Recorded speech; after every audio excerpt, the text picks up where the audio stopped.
One of our goals with Assassin's Creed 3 was to sort of rebuild the franchise from its core. Even though Assassin's Creed is published every year, it's not developed year by year. Assassin's Creed 3 started in January 2010, where basically a bunch of people coming out of AC2, like AC2 just shipped in November, so they decided to try to explore different ideas, different period as well. Right when we started, we knew this game had to be fresh new entry in the franchise and be ambitious and kind of reinvent everything. We knew this had to be the same kind of jump from AC1 to AC2. For AC2 to AC3. We know the core of Assassin's Creed. It's the combat, the free-running, social stealth. By keeping an eye on those three things, those three pillars of our gameplay, we could bring the gameplay down to a very sort of basic level and then build it back up again with a lot of new stuff, a lot of new ingredients for the player, different ways of playing. The way we organized the ramp-up of AC3 is to have most of the core team from AC2 to jump in AC3. And at that time, it was just the start of AC Brotherhood. And at that stage, there was about 11 or 12 of us, and for the first sort of 6 months, it was probably under 30 people. And we were just talking basically about where it should be set, what time period would work, who our heroes should be. The first two things we decided that we thought would work, one was the idea of the American Revolution, and the second was the idea of a Native American hero. So what we tried to do is build it almost like a pyramid, an inverse pyramid, where you start with these big core decisions, and really you have to stick with them and then work it out from there. The American Revolution, a lot of the ideas and themes behind it dovetail really nicely with the themes behind the Templar-Assassin conflict. We've had this, millennia-old struggle of free will, versus oppression. The idea that the Templars want to impose their version of the world upon people and sort of control them in that manner. And I think you can draw a parallel in that a lot of patriots may have felt that this is what the Loyalists were trying to do, that they wanted to take the British system and impose it upon these colonies in the Americas. And a lot of people started to resist that idea, this idea of like people that are far away who think they know better are trying to tell me what to do and how to live my life. I like the fact that when we announced the setting that it was going to be the American Revolution, that people were surprised and were asking how could this work, how would it function, because that meant we had somewhere fresh. And that was really our first goal, was to make sure that it was an unexpected place to set a game, that it was somewhere a game hadn't been set before, and somewhere where we could hopefully do some new stuff.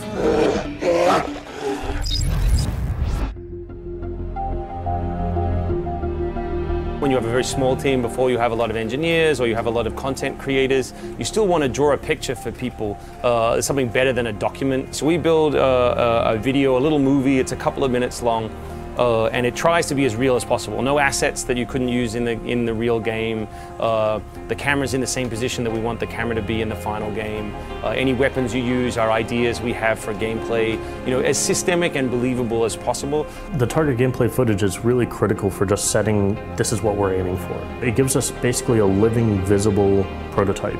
These are the people I'm going to see, the kinds of enemies I'll meet, the experience that I want to have for the player. We take that video and we can basically just break that down into a series of different features, right? The things that I'm going to need to be able to give to the coders and the animators and the world team, the sound guys, and say, okay, to execute this, here's the list of things, the features that I need to be able to create this game.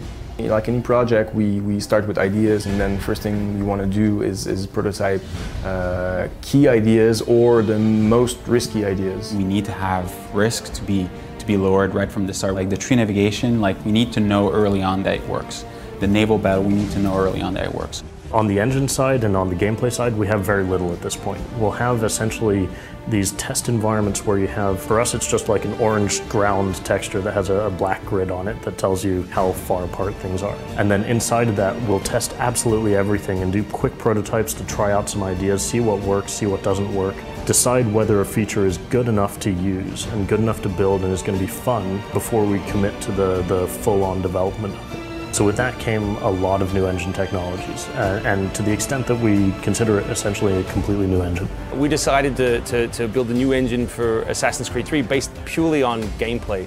So obviously the hardware hasn't changed. We didn't suddenly find 80 mega RAM that was hidden away in the 360 or the PS3, but we're able to say, if we were going to build an engine that enabled us to create new content, what would happen? So Anvil Next is the next major iteration of the Assassin's Creed engine. The Frontier is the #1 motivation to do Anvil Next in the beginning. So the first thing we tried was, can we make a forest that looks good but still works with a decent frame rate and is still readable from a gameplay point of view. We also prototype stuff like the Deep Snow came with deformable tracks. In previous games we had water, but it was always like a straight delimitation between water and ground. Now it's progressive beaches, so what do we do with fighting in that thing with knee-deep snow, knee-deep water, animals mixed with that? So it all came from the first prototypes. So another big challenge that came pretty quickly was the number of NPCs on screen, both for battlefields and from cities like New York. We thought we can cheat and block people's line of sight so they don't see as far. But in the end, because of the battlefields, we also had another reason to develop a new tech that now enables us to render over 2,000 NPCs at once. And we use the same tech to solve both problems. We didn't find all the answers back then, but we found a lot of questions that we had to answer. It took maybe a year and a half to finally say, yeah, I think we have a recipe, we have a good idea, we think we're gonna make it.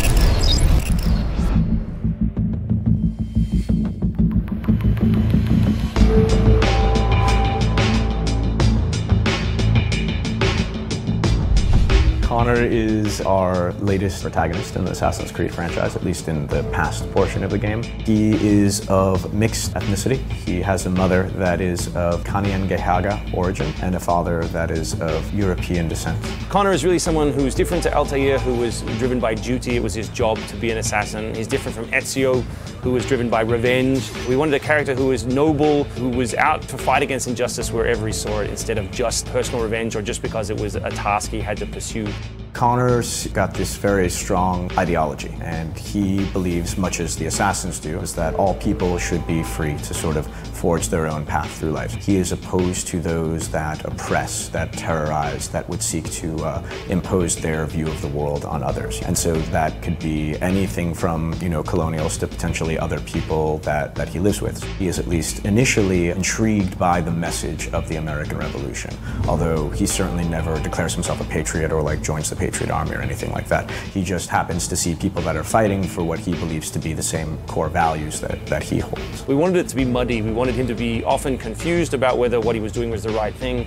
We wanted the world to get in the way, but really for events not to play out the way he expected. He sees the world as being very black and white. There is a clearly defined good and evil out there, or so he at least initially believes. And so this is sort of the guy that you take control of and come into his life at a fairly early age and then follow him for several decades as he grows and matures and learns the meaning of things like compromise and balance and shades of gray. Connor was raised by the Mohawk Nation. We really felt that we want to honor that nation.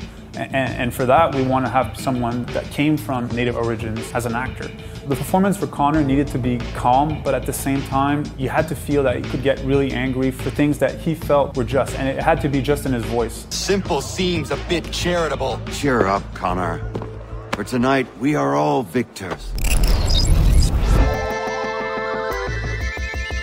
Coming up with how Connor looked, I think, was one of the hardest things we had to do in the game. We knew we wanted him to be Native American, but what does that mean? We have an 18th century, setting, we have Native American as an idea, and we have this sort of very iconic assassin's costume. And we felt that if we went completely period, we would lose this unique quality that the assassin has. We can put an assassin on a poster and many gamers can immediately identify him, even if it's a different flavor. But at the same time, we didn't want him to just stick out like a sore thumb. So the way we approached it in the end was this idea that being an assassin is almost a job. You go to that job and you wear the uniform of that job, and that's the assassin's hood. That said, he would then customize it. He would go back and touch it up and bring his own personality to it. Trying to make a new assassin, it's an abstract challenge. You've got to try and make it the same character, but Connor's different from Ezio and Altair, so we tried to get in a bit of his personality, and that was the big challenge there, was trying to make it the same but different. When we started working on him, it was like the previous assassins, where they were kind of smaller guys in lots of armor, and the more we worked with Connor, we wanted to make him heavier and stronger. We found that we kept working with the silhouette to make him good from all angles. If you don't have a good silhouette on a character, then the animation just will never look good. And we kept stripping things away and found out that he became bulkier and bulkier, so he's a lot stronger than the previous assassins, and that really informed a lot of the way he jumps. So he uses a lot of effort. He's no longer like just gracefully sailing through the sky like a swan. A lot of the improvements are in the animation section. There's rarely an animation playing on Connor that is not procedurally deformed with foot placement or inverse kinematic, and lots of techniques that we use to make it more realistic, more grounded in the environment. Because we were using a lot of procedural stuff on top of the animation, we have a layer of physics on top of the assassin all the time. We went to mocap and we would actually capture an actor running around, shifting his weight, changing his balance, putting his feet different places, and then we just take that and be able to use it as reference and then animate it and try and recreate it with programs. We want to have animations that are responsive so that if you press a button, you want to have it happen really fast. You don't want to have to wait for the nice motion of the guy coming in and swinging. Our animators, they go in, they decide, okay, this is going to be our enter frame, and they decide at which points they can exit, and at which point they can use a counter.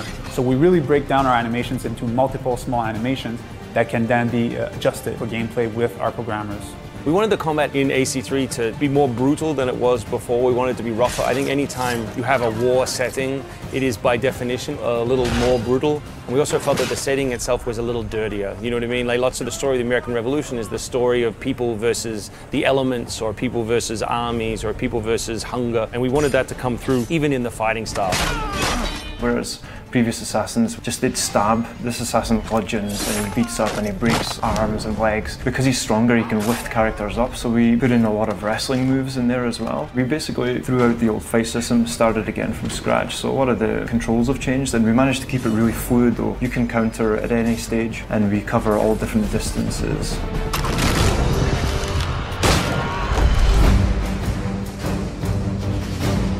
For us, we wanted to create more strategy, more options, more ways of challenging the player. So we settled on this scheme where instead of using the right trigger to counter, you would tap B. It would start a counter, but you would have to choose on the face buttons how to finish that counter. So you can hit B again and you'll just throw the guy. You can hit A and you'll stun him, disarm him, hit X and you'll kill him, hit Y and you'll use your tool.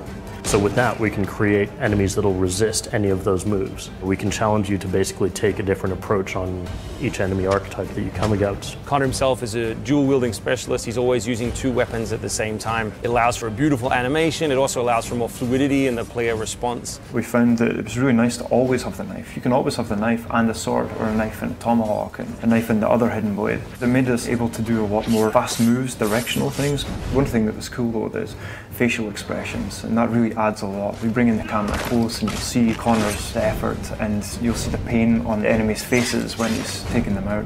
With the combo killing, we looked at it and we basically just said, hey, we want this to be really generous, but only if you have the right strategy for attacking people. You can chain your kills in between people, and you kill one person, move to the next, and move to the next. But the enemies, we wanted them to be able to interrupt you in the middle of that. We want them to be able to defend themselves from that. We want the player to have to choose the correct approach against a different enemy archetype to defeat them. So we're bringing the same sort of model of choose the correct face button to continue your kill streak. Hopefully, in the end, we've delivered a really well-rounded, believable character who, you have mixed feelings about throughout the game. At the end, you love him, but I'm also hoping that for once in a game, you have moments where you understand his conflict with other characters.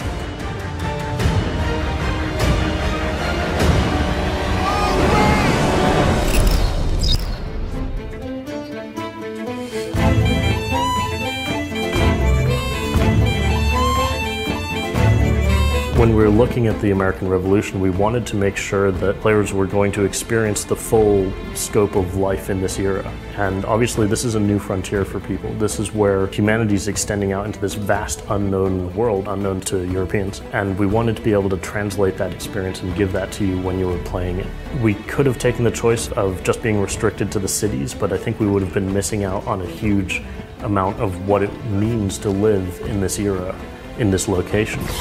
Games are often built on straight lines and rules, and nature has very few straight lines and not many, rules on the level of sort of visual shapes and sizes. There's no boxes, there's no perfectly flat surfaces often. With a city, you can almost consider unfolding it right? And it becomes a flat terrain, right? It's a much less complicated problem than a forest where you have a fully 3D environment, where you have terrain everywhere and then things going up, branches, beams coming out of them, and a lot of choice about where you can go at any given time. The world team itself is built up of level artists and level designers. Their goal is to make a beautiful and believable and functional play space, to take the concept of the frontier and to rebuild that and include all the kind of features that you'd expect, streams and cliffs and forests, and then leave enough room for the gameplay. And then when the mission designer comes through after that and builds their mission on top of that, then there's a negotiation process. So they will roughly position it and then go back to the world team and say, hey, you know what would make this mission even better if I could get, a bunch of wolves here, or if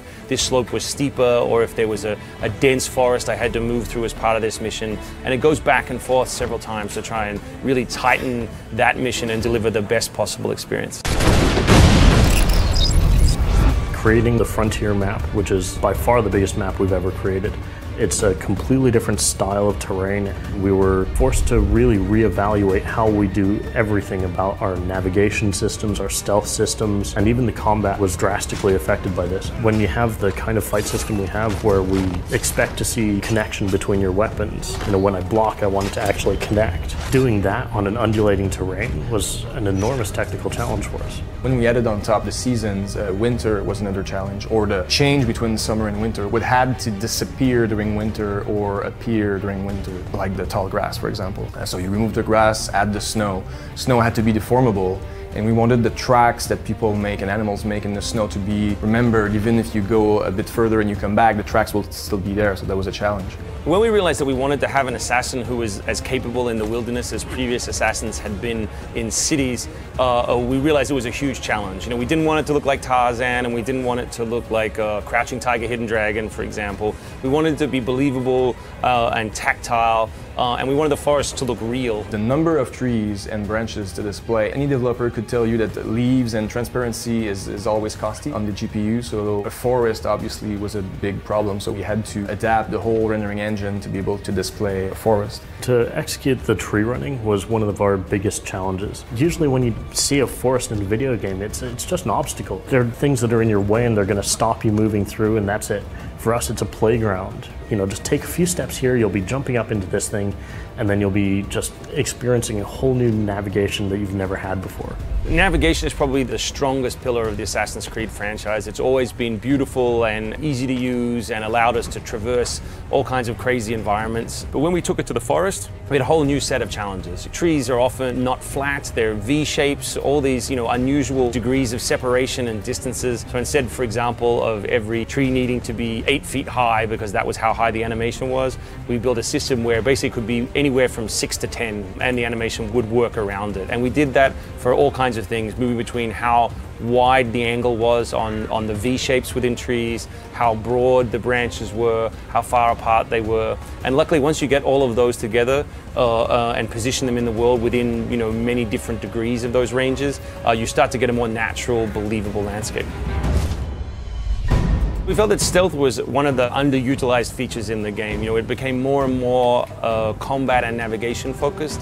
And while we know that we don't want to force people to play super stealthily, we want to give people more options. So we built some features in the game, such as tall grass or bushes that are mobile hide spots that you can move through and remain hidden, so you can sneak up on enemies from a distance. When you're up in the trees, you're much less detectable than you are on the ground. We wanted sort of a branch layer within the forest where you could be above your enemies, assassinating from above.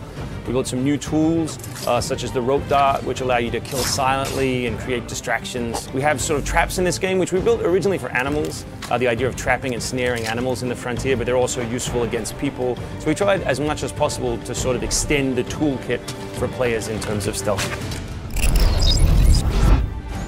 For the animals of Assassin's Creed 3, we decided we wanted to create a hunting system and allow you to be able to go after the animals and hunt them. But I wanted more than just sort of reactive hunting. Typically when you see animals in a video game, it's just, oh, there's an animal, okay, I'm gonna kill him, and that's my choice. That's the extent of it. I wanted to be able to bring a sense of tracking animals. If an animal comes along and marks its territory, bears like scratch their back on trees, they do all sorts of crazy stuff. You can analyze the signs, see the footprints, and say, okay, there's an animal over here somewhere, I'm gonna go chase after him. Yeah, man. One of the goals was to turn the crowd life of the game into the wildlife, and it was a fun challenge because you can't motion capture animals, so we had to keyframe and animate every single thing. Obviously we used video reference, but we went out to wildlife centres and filmed the animals, just watched them. You can't see them running around, so we used videos for that, but we got the details and like little ear movements, the way they'll shift their weight, how heavy a bear is. When it turns around, it's constantly like putting its weight on each leg. We created the hunting map as well, which is basically an overlay on the game map where it breaks up the frontier into various different regions, and you can see what animals you've discovered in each region. So if you're looking for a particularly rare or difficult to find animal, you'll have a much better clue of the areas that you can discard because you've already fully explored them. So, okay, I'm gonna have to check up in this corner over here to see if there's a bobcat hanging around over there. I wanted to be able to bring some of that sort of National Geographic life of animals to players inside of the game and show them a lot of the behaviors and activities that animals get up to in this environment. We really wanted to show off and do a lot with the animals, not just about navigation and reactions. We wanted to have these specific little magical moments that you'll find throughout the game in AC3. I think we have over 20 different animals that you can interact with. You don't just go and look at them or kill them. Because the wilderness is kind of empty, if it's just trees and bushes, you want to be able to have this emptiness and then occasionally happen upon a deer or happen upon a bear and get into a fight. And it's up to you what you want to do with animals. You can scare them away, you can kill them, or you can just watch them. I'm very proud of what we achieved, especially with the wilderness. I remember 3 years ago, we weren't sure at all if we were going to be able to pull it off. And today the frontier is massive, it's rich in details, it looks beautiful, and it works.